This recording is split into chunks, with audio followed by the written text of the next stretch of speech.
आदाब, मैं हूं विशाल आजम और हम हाजिर हैं बहुत अहम खबर के साथ। वो खबर जिसका इंतज़ार कई दिनों से था, बल्कि हफ्तों से था। कर्नाटक के हाई कोर्ट ने जो फैसला सुनाया है हिजाब के ताल्लुक से, हालांकि उस फैसले पर कई तरह के तबसरे हो रहे हैं। कई लोग इस फैसले को लेकर इत्मीनान का इजहार नहीं कर पा रहे। कई लोग कुछ को लगता है कि इस पर मज़ीद गौर व फिक्र होना चाहिए। और ये तस्वीर है जो आप सीधे कर्नाटक से देख पा रहे हैं। कर्नाटक में जो हाईकोर्ट का फैसला आया है, उस फैसले के ख़िलाफ़ यहाँ पर जो स्टूडेंट्स हैं वो यहाँ एक जगह जमा है। कई जगहों पर अलग अलग तरीक़े से इस फैसले पर जो है अदम इत्मीनान का इजहार किया जा रहा है। और कई जगहों पर यह भी देखा गया है कि जो असातिज़ा है उनके अंदर भी एक बेचैनी है। हालांकि आज ख़ास तौर से चूँकि फ़ैसले का आज दिन था, अदालत ने इस मामले के फ़ैसले को बहुत पहले ही फ़ैसला तय कर लिया था, लेकिन उसे महफूज रखा था। और आज का वक्त था कि दिन में 10:30 बजे ये फ़ैसला सुनाया जाएगा। तो इस फैसले में वही बात सामने आई है कि अदालत का कहना है कि जो स्कूल यूनिफॉर्म तय करता है उस यूनिफॉर्म पर अमल करना या उसे इस्तेमाल करना तलबा के लिए ज़रूरी होगा। तो जहाँ पर एक जो प्री कॉलेजेस हैं कर्नाटक में, उन प्री कॉलेजेस में यानी प्री डिग्री कॉलेज जैसे कहते हैं, आप उसे ये समझ लें कि वो इंटरमीडिएट हैं। तो उन कॉलेजेस की अपनी एक जो बॉडी है, उस बॉडी ने, उस कमेटी ने कुछ यूनिफॉर्म जो तय किए हैं, जो कि जो हायर एजुकेशन है वहाँ पर बाज़-औक़ात ज़्यादातर जगहों पर कोई यूनिफॉर्म होता नहीं है, लेकिन जो प्री डिग्री कॉलेजेस हैं वहाँ पे यूनिफॉर्म होता है। तो uniform is organizing this protest following the verdict given by the Karnataka High Court today, stating that hijab is not an essential for Muslims to wear. We seriously condemn this issue because India is a secular country. People can follow the religion what they want, and according to the constitution, people the education is a right of each and every people here, right? So banning the hijab is like they are made to go away of the college, right? Because they are denying the education of the women. This has been happening for so long. This we are seeing this as an Islamophobia act, right? So we seriously condemn this verdict of the Karnataka High Court, and this protest has been. We are organizing this protest regarding following the verdict of the High Court. Inshallah, this protest will continue until the next judgment will come. The legal battle is going to take part with student community. Yeah, sure. We will also take legal actions, and the protest will also continue, right?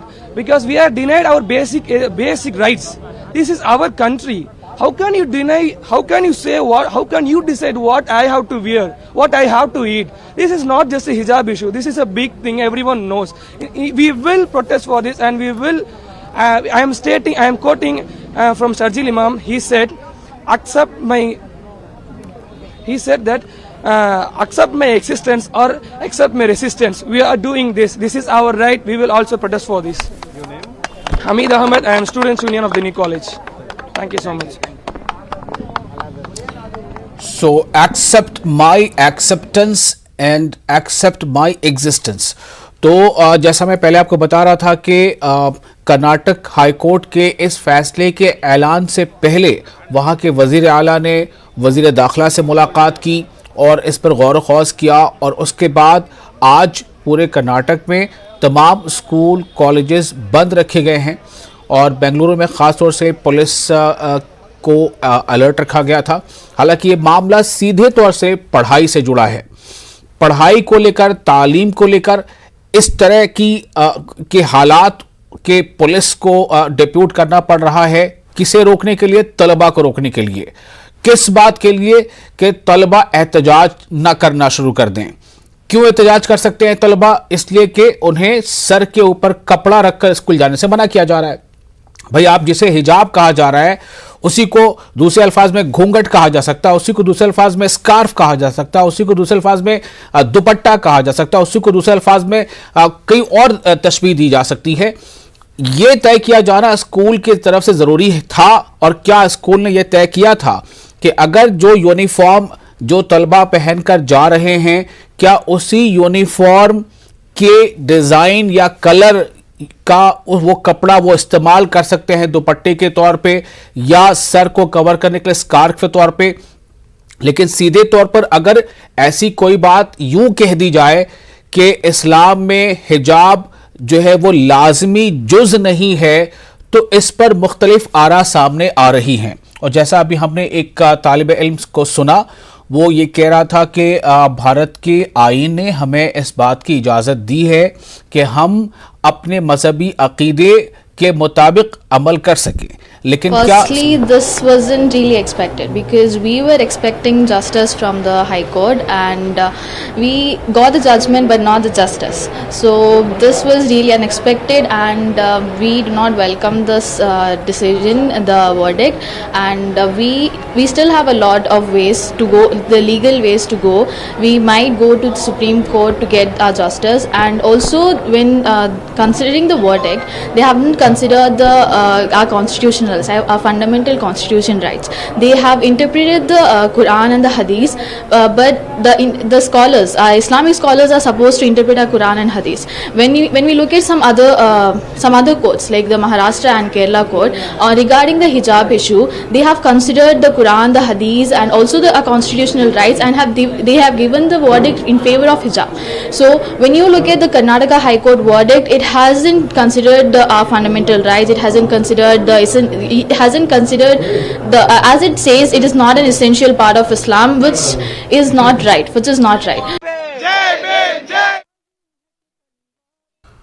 तो एतराज इस बात पर लोगों को है कि इससे पहले इस तरह के मामले या इससे मिलते जुलते मामले महाराष्ट्र यानी बॉम्बे हाई कोर्ट का एक प्रेसिडेंस है, केरल के हाई कोर्ट का एक प्रेसिडेंस है।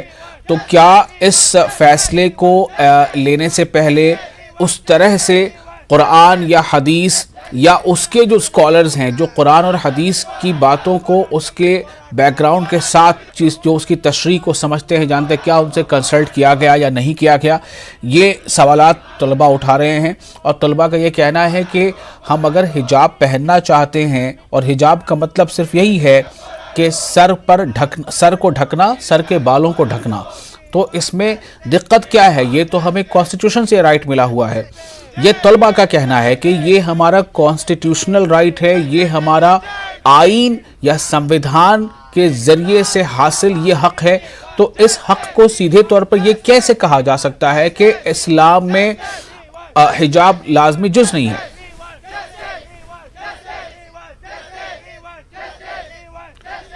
और आपको बताएं कि इस फैसले के बाद से कुछ सियासी जमातों से जुड़े लोगों का रद्द अमल भी सामने आया है। हम ये आपको सुनाना चाहते हैं कि अलग अलग जमातों से जुड़े लोगों का इस पर रद्द अमल क्या है। हाईकोर्ट का फैसला कर्नाटका सरकार की बातों पर मुहर लगाता है। ये जीत है उन लोगों की जो संविधान को शरिया के ऊपर रखते हैं। ये जीत है उन लोगों की जो किताब को हिजाब के ऊपर और हिजाब से ज्यादा अहमियत देते हैं, शिक्षा को और महिला सशक्तिकरण को अहमियत देते हैं, ना कि वोट बैंक पॉलिटिक्स को। ये करारा तमाचा है उन पार्टियों के चेहरे पर जो बार बार महिला सशक्तिकरण की वैसे खोखली बातें करती हैं, लड़की हूं लड़ सकती हूं के नारे देती हैं, पर बार बार शाह बानू से लेकर शायरा बानू तक या हिजाब के मामले में बार बार महिला अधिकारों का गला घोटकर कट्टरपंथियों के साथ वोट बैंक के चक्कर में खड़ी हो जाती है।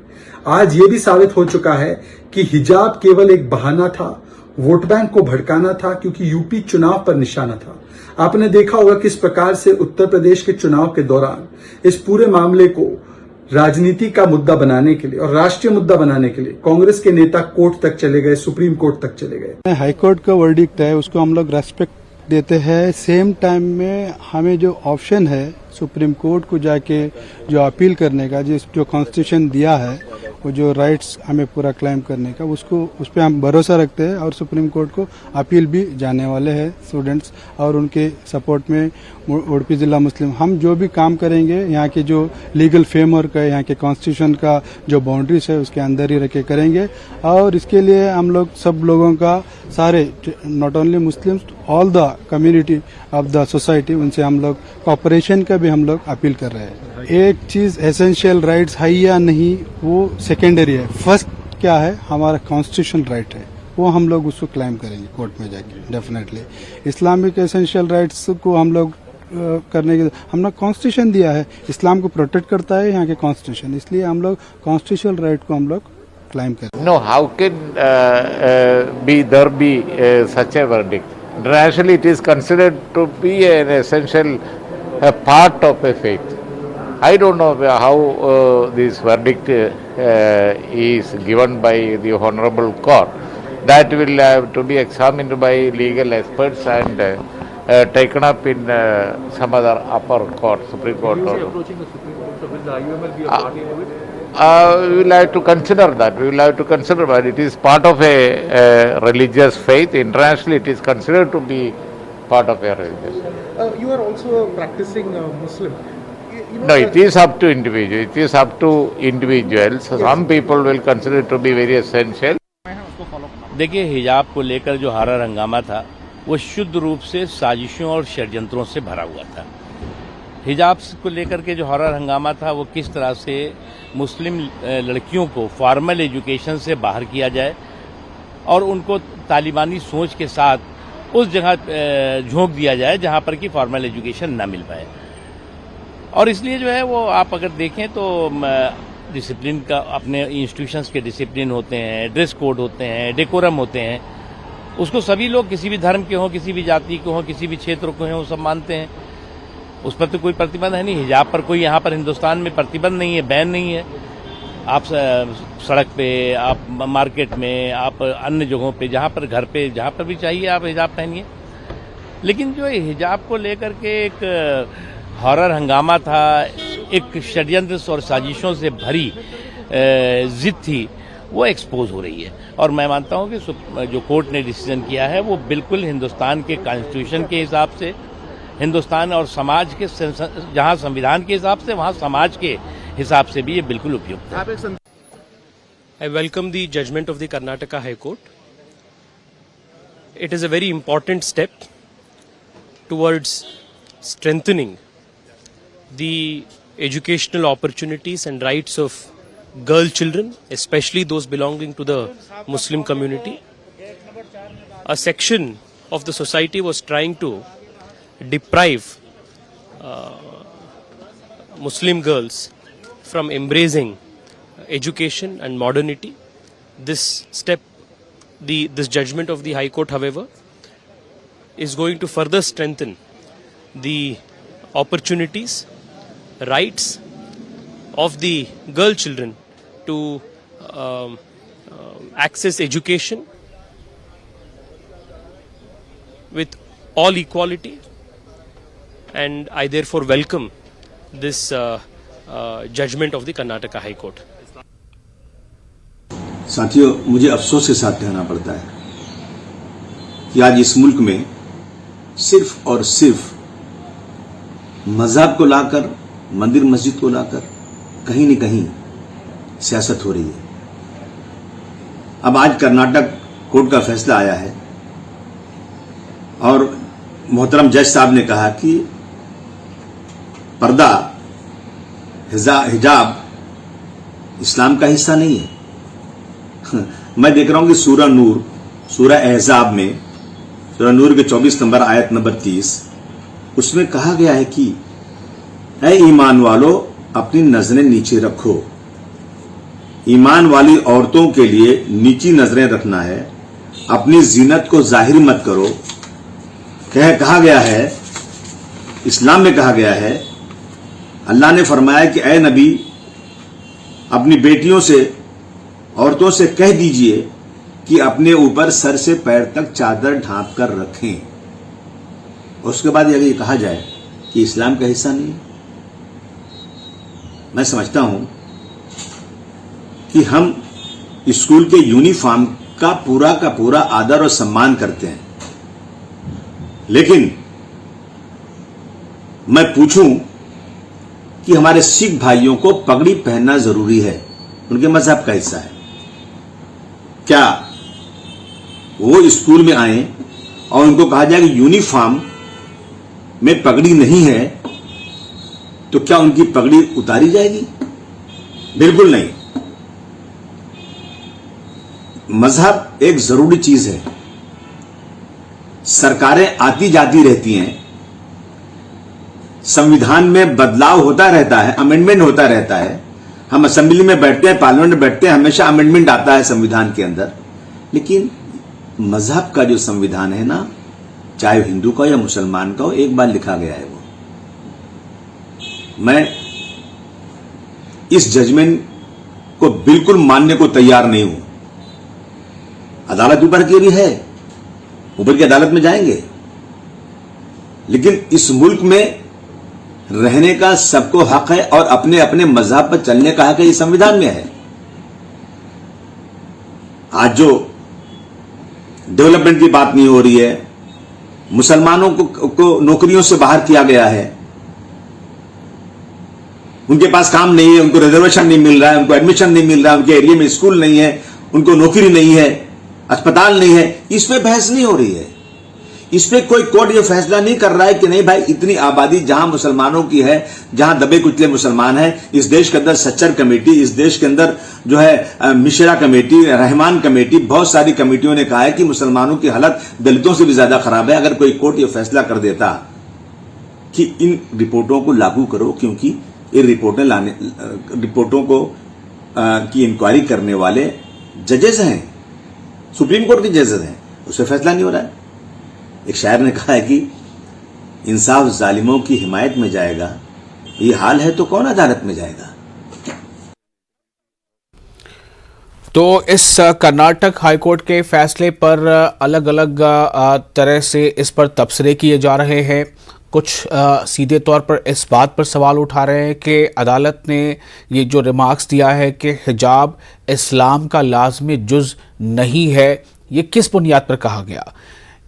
लोग जो इस्लाम मज़हब को जानते हैं वो इस बारे में इस रिमार्क्स पर, अदालत के इस नुक्ते पर यकीन नहीं कर पा रहे हैं कि आखिर ऐसा कैसे हुआ। और इसलिए लोग कह रहे हैं कि क्या अदालत ने इस्लामिक स्कॉलर्स से जो कुरान और हदीस के जानकार हैं, जो फ़िक़्ह के जानकार हैं, क्या उनसे कंसल्टेशन ली गई थी।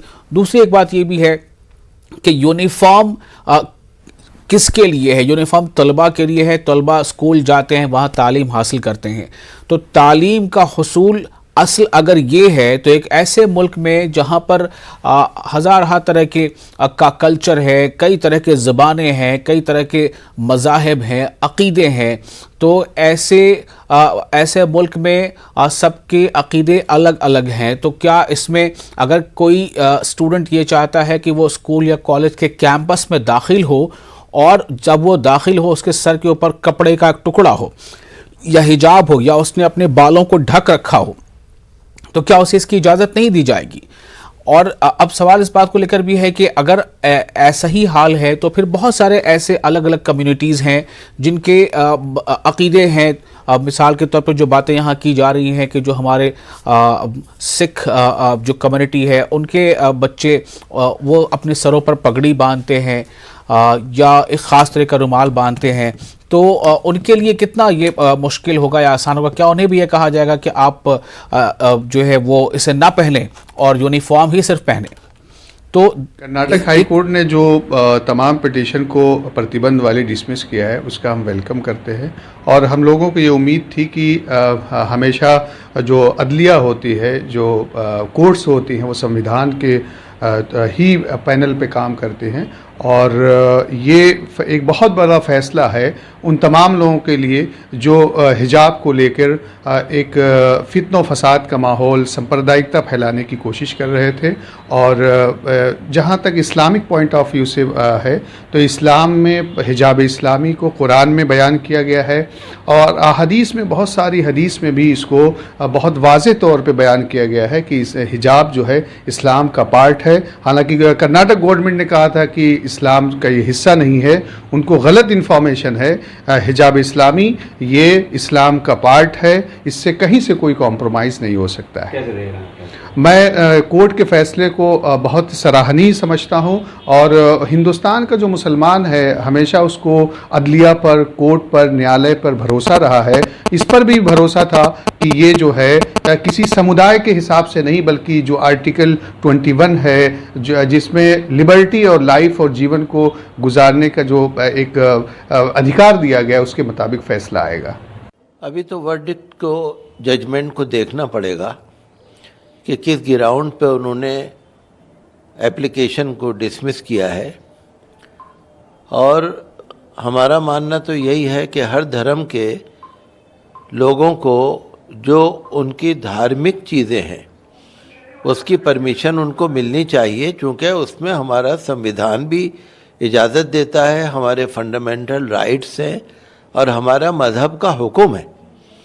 लिहाजा हमारा मानना यही है कि कोर्ट्स को भी संविधान के अनुसार ही काम करना चाहिए और परमिशन मिलनी चाहिए।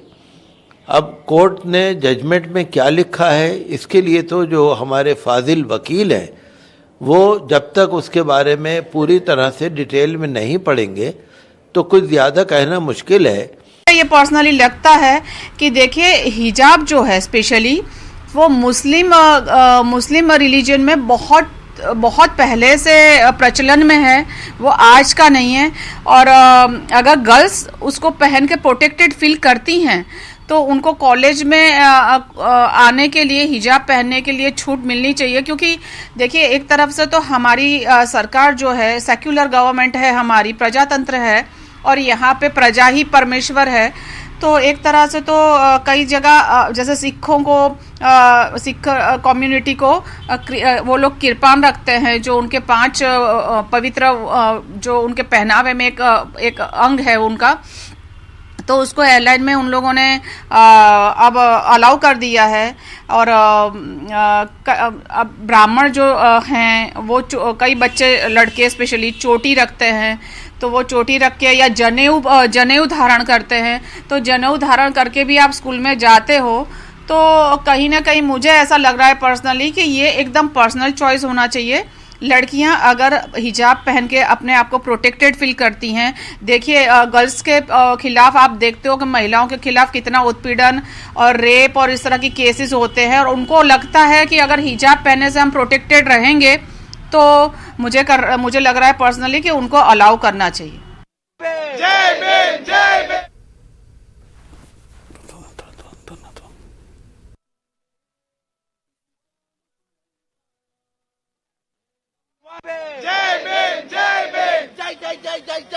जगह जगह पर तलबा की जो तंजीमें वो सड़कों पर आई हैं और सिर्फ एक ही मांग है कि हिजाब का इस्तेमाल हमारे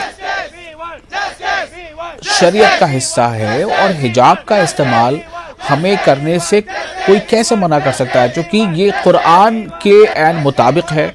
कुरान में इसको लेकर बिल्कुल साफ हिदायत हैं हिजाब के ताल्लुक़ से, कुरान में हिजाब के ताल्लुक़ से साफ हिदायत है, हदीस में इसको लेकर बातें आई हैं। जो अभी हम इस्लामिक स्कॉलर्स को सुन रहे थे, आलिम दीन को सुन रहे थे, उनकी ये बातें साफ तौर से सामने आ रही हैं। और सवाल इसको भी लेकर उठना चाहिए कि क्या वाकई ये इतना अहम हिस्सा हो गया है, जैसा अभी हमने एक बयान सुना कि ये बहुत पुराने ज़माने से सदियों से हिजाब यानी ख़वातीन जो हैं स्पेशली जो मुस्लिम ख़वातीन हैं वो अपने बदन को ढांक कर रखना चाहती हैं। उन्हें लगता है कि वो प्रोटेक्टेड भी हैं और उनका चूँकि इस्लाम से एक रिश्ता है। बेशक कुछ लोग ऐसे हैं या ज़्यादातर भी लोग ऐसे होंगे जो हिजाब का इस्तेमाल नहीं करना चाहते, लेकिन वो नहीं कर सकते, ठीक है। लेकिन अगर ये कह दिया जाए कि हिजाब इस्लाम का लाजमी हिस्सा ही नहीं है, इस पर एतराज हो। आपको लेकर जो याचिका फाइल की उसको सब रद्द कर दिया है, साथ में कोर्ट ने ये भी कहा कि इस्लाम का हिस्सा नहीं है। कोर्ट के फैसले को किस तरह देखते हैं, आप क्या पूछना चाहेंगे? देखिए, जहाँ तक हिजाब का मामला है इसके 2 पहलू, एक है स्कूल में और कॉलेज के कवानीन और एक है इस्लाम का कानून। ये जज साहब का ये कहना कि पर्दा इस्लाम में ज़रूरी नहीं है, बिल्कुल गलत कहा है उन्होंने। इनका फ़ैसला हम नहीं मानते। कुरान पाक के सूरह नूर जो 18वें पारे में है उसमें अल्लाह ने अपने नबी से कहा कि ए नबी, तुम मुसलमान औरतों से कह दो कि वो अपनी निगाहें नीचे रखें और अपने आप को जीनत से जो करती हैं उससे बचाएं और अपने सीने को ढांकें। तो इसका मतलब ये था कि सीना उस वक्त ढकेगा जब ऊपर से लेकर नीचे तक आएगा, तब सीना ढकेगा। ये कहना कि इस्लाम में पर्दा नहीं है साफ तौर पे कुरान कह रहा है। और ये क्यों कह रहा है?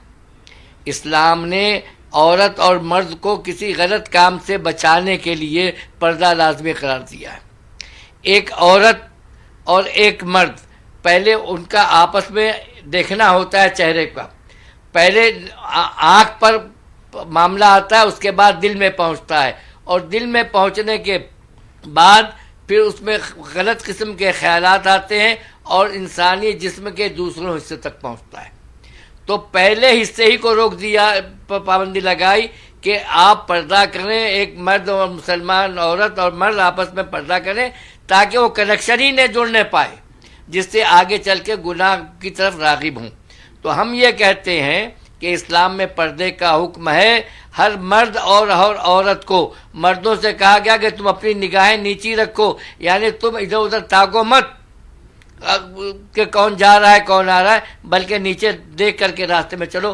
तो पहले मर्द से कहा कि अपनी निगाहों को नीचे रखो, उसके बाद औरतों से कहा कि तुम अपनी ज़बाइश मत बताओ और अपने सीने को ढांको। सीना उसी वक्त ढकेगा जब ऊपर सर से नीचे कपड़ा आएगा, तब सीना ढकेगा। तो इस्लाम में पर्दे का हुक्म है। इसका वो हाई कोर्ट ये कहने से, हाई कोर्ट को हम नहीं मानते इस मामले में, हम इस्लाम को मानते हैं।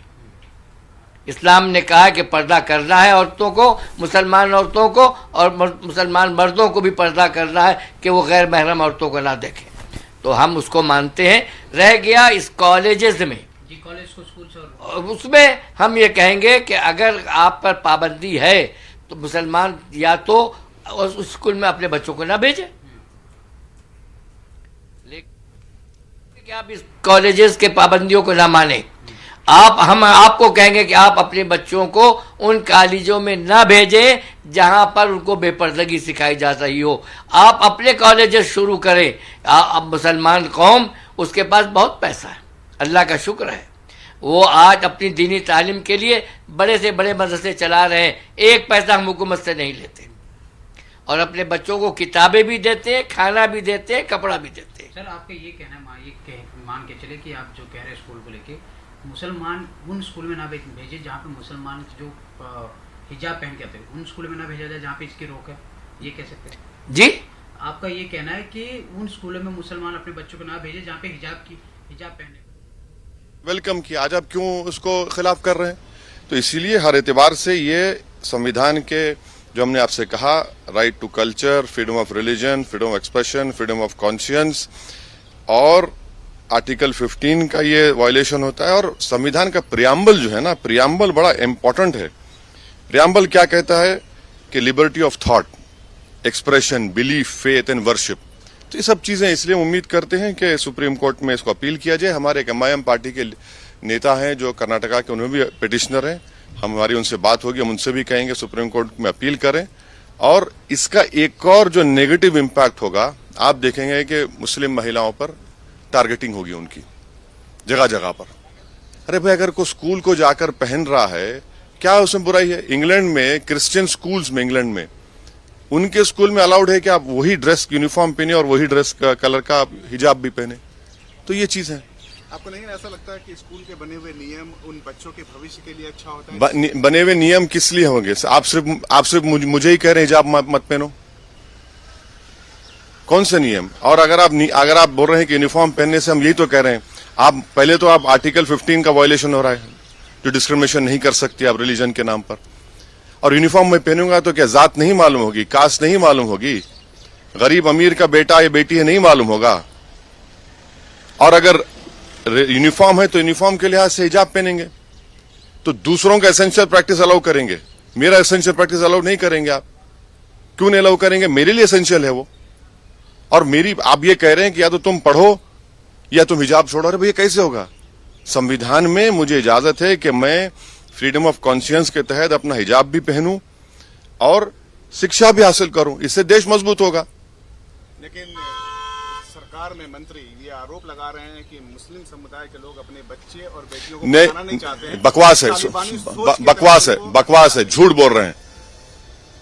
भारत में 3 स्टेट्स हैं, तेलंगाना, कर्नाटका और एक स्टेट है, जहां पर मुस्लिम बच्चियां हिंदू बेटियों के बराबर स्कूल में पढ़ रही हैं। क्या बकवास बात कर रहे हैं? उससे क्या हासिल होगा? मॉडर्निटी की निशानी यह है कि हिजाब ना पहने। मॉडर्निटी की निशान यह है कि हम सब चीज अपने रिलीजन के प्रैक्टिस छोड़ दें। ये मॉडर्निटी ये नहीं है, हम इसको नहीं मानते इन चीजों को। भाई संविधान के तहत मुझे अपने कल्चर को, अपने फ्रीडम ऑफ कॉन्शियंस को, एक्सप्रेशन को लेकर चलने की इजाजत है। और वो लड़कियां तो पढ़ना चाह रही हैं। अच्छा, आखिरी बात, मेरे हिजाब पहनने से किस तकलीफ क्या हो रही है? भाई मैं क्या रोड पे धरना दे रहा हूं, ट्रैफिक रोक रहा हूं? भाई हिजाब, सर पे हिजाब पहन रही है हमारी बेटी, उससे आपको हार्म क्या हो रहा है? इसीलिए हम ये उम्मीद करते हैं कि इसको सुप्रीम कोर्ट में अपील करनी चाहिए और सुप्रीम कोर्ट एपेक्स कोर्ट है वो तय करेगा। आपको ऐसा नहीं लगता है कि जब तक ये फैसला ना आ जाए तब तक उन बच्चों का एजुकेशन सफर कर रहा है? नहीं तो अपील होगी, सुप्रीम कोर्ट में जाएंगे, अपील होगी। संविधान, हम तो ये कह रहे हैं ना कि ये जजमेंट से हम डिसएग्री इसलिए करते हैं कि ये संविधान के फंडामेंटल राइट्स को सस्पेंड करता है। जब संविधान के फंडामेंटल राइट सस्पेंड कर रहा है तो उसको बहाल करने की जरूरत है।